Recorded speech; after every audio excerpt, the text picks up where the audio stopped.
how does faith now bring us into a manifestation of the things that God has said? Now listen.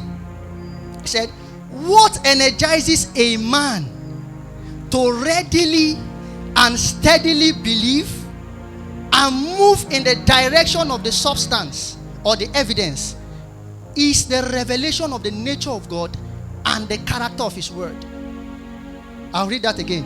I said, what energizes a man to readily and steadily believe and move in the direction of the substance is the revelation of the nature of God and the character of his word. Please pay attention. Now, mark those two words, readily and what? Steadily. Now, it is possible for you to believe what God has told you. I mean, of us here, you've had an experience, you were praying and God showed you something and it was so real in your heart. It was as if you touched it. You believed it so much. But after some days, you started doubting. Has it happened to anybody here before? So, for you to journey into the manifestation of that thing you've seen, there has to be a readiness to believe and a steadiness in faith. Because it's a journey. And what keeps you on that journey is that thing that you are holding on to. The journey stops when you lose sight of that thing.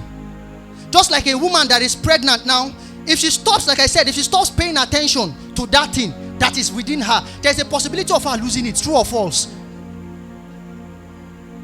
So, a man does not just readily begin to believe God.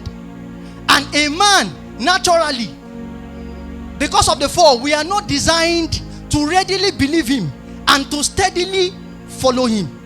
So, what will bring us to the point of believing God when he speaks? Like, it comes to tell you what is not consistent with your present reality, and then you say, Lord, I believe instantly, and you follow him. Something must happen to you. There has to be a revelation that must hit your heart, and it is a revelation of who? Of the nature of what now? A revelation of what? Of the nature of God and the character of his word. And we are going to look at that shortly. I think that's where we're going to stop. We can't consider the remaining four. Peter heard God. He heard Jesus when Jesus was walking on water. And Jesus said what? He said, Master, if it is you, bid me what? Come. Because prior to that time, what they taught them in school is that men don't walk on water.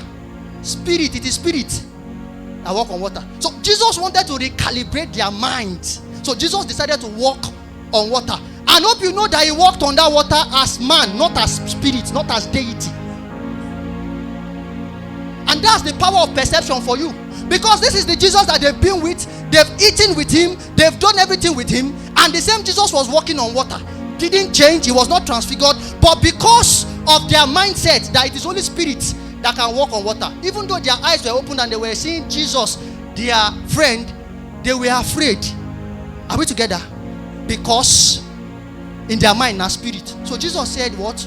Come. And he believed that word. He held on to it and he stepped on water and he began to walk on water. Are we together? So are we seeing the place of readiness there? But he failed in the place of being steady. Because a time came that he began to doubt that word he heard. Are we following tonight? So probably in his mind, Satan was telling him, Oga, you are not a spirit, oh. You are a man. Men don't walk on water. So he began to believe more in the laws they taught him in physics class and the facts that are in the natural more than what God has said. And he stepped out of faith. He stepped into sight. And he began to what? To sink. So there must be a readiness to obey and a steadiness to remain on the path of what God has told you for you to enter into the manifestation. And what makes a man make that reality his lifestyle, that when God speaks now, I believe it, even though I'm not seeing it, even though I don't look like it, I believe it and I disbelieve every other thing, and I remain on that path. you must have the revelation of what? The nature of God and the character of his word. So let's consider three basic natures of God. Three basic